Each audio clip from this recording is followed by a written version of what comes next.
Bienvenidos, la siguiente presentación es titulada Ventilación con soporte adaptativo, perteneciente a la unidad curricular electiva 2, denominada Ventilación Mecánica Avanzada, siendo presentada por los técnicos superior universitario en electromedicina Áñez María, Boniel Cindy, Breuman Juan, Cisneros William, Depur O'Neill, Jiménez Carlos, López Josana, Montes Alondra, Quintero Andrés, Pacheco Yoslibe y Varela Oriángela.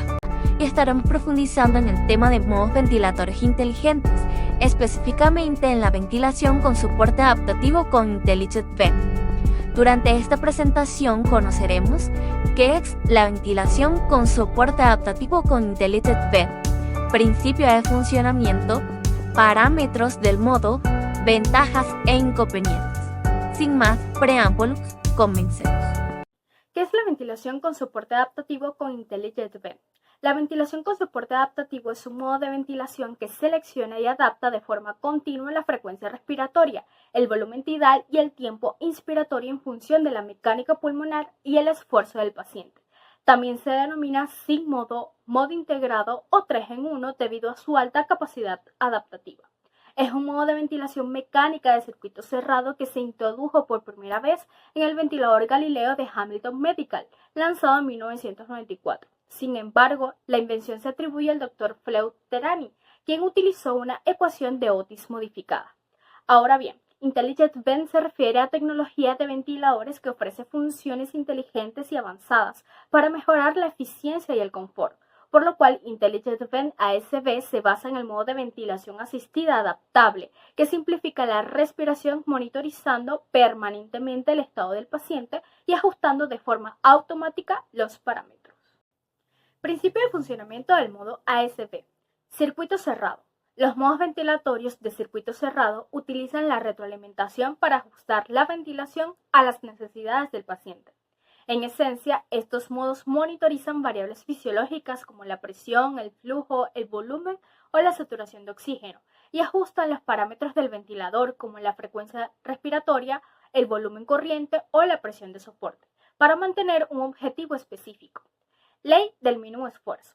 El modo ASV se basa en el principio fisiológico descrito por Otis y Smith, el cual establece que para una ventilación alveolar dada existe una frecuencia respiratoria óptima que resulta en el menor trabajo respiratorio.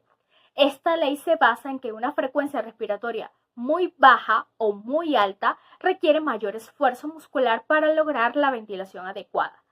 Ajuste automático. En la ventilación ASV, la presión inspiratoria y la frecuencia respiratoria se ajustan automáticamente mediante un microprocesador para minimizar el trabajo de la respiración, así llevándonos a lo que es el patrón de respiración natural.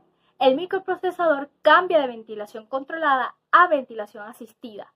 Por lo tanto, en general, si la frecuencia del paciente supera el objetivo, se utiliza ventilación controlada por presión si no hay respiración espontánea, y ventilación mandatoria intermitente sincronizada cuando la frecuencia del paciente es inferior al objetivo. La finalidad es proporcionar un patrón respiratorio natural al paciente y por lo tanto reducir el whoop de los músculos respiratorios. Parámetros del modo ventilación con soporte adaptativo. Primero tenemos la altura del paciente, que se mide en centímetros.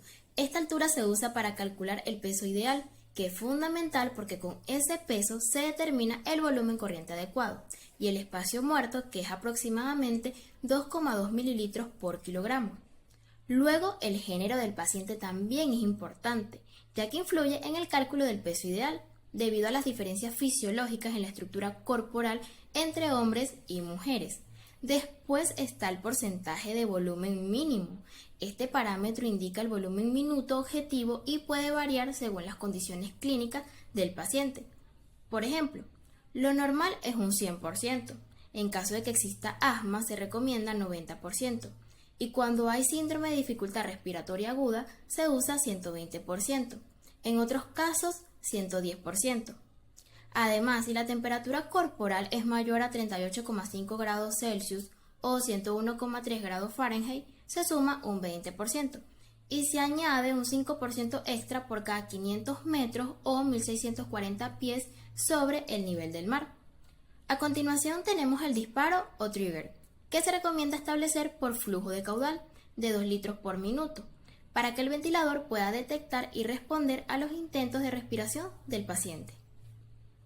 Seguimos con la sensibilidad de disparo expiratorio, que es la sensibilidad del ventilador para finalizar la inspiración.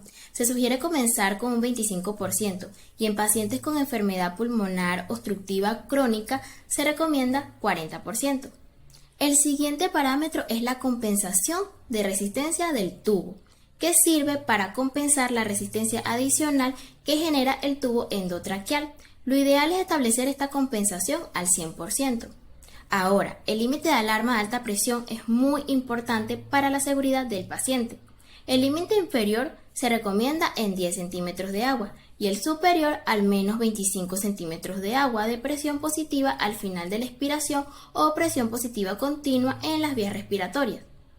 Hablando de presión positiva al final de la expiración, este parámetro es aquel que ayuda a mantener los alvéolos abiertos al final de la expiración y su valor se ajustará automáticamente para lograr los objetivos de la ventilación, como el volumen corriente y la presión. Por último, tenemos la FiO2, mejor conocida como fracción de oxígeno inspirado. Este valor se ajusta para mantener una oxigenación arterial adecuada y puede variar entre el 21% al 100% de oxígeno. Ventajas del modo ASB. Una de las principales ventajas de la ventilación con soporte adaptativo es la detección temprana de la respiración espontánea. Diversos estudios han demostrado tiempos de destete más rápidos, menos manipulaciones y menos alarmas en comparación con los modos ventilatorios convencionales. Por consiguiente, este modo da lugar a la reducción del riesgo de lesión pulmonar inducida por el ventilador, menor necesidad de intervención clínica y una transición fluida entre los modos controlados y espontáneos, así como la adaptación automática a los cambios metabólicos del paciente. Ahora bien, inconvenientes del modo ASB. El objetivo del modo de ventilación soporte adaptativo es garantizar una ventilación alveolar adecuada, minimizando el trabajo de la respiración y llevando al paciente a un patrón ventilatorio óptimo mediante la prevención deductiva del barotrauma, del volutrauma y el atrapamiento aéreo. Sin embargo, debido a esto puede presentar ciertos inconvenientes en la complejidad del algoritmo y fallo en la captación de parámetros, pues este modo depende mucho de los sensores y su funcionamiento.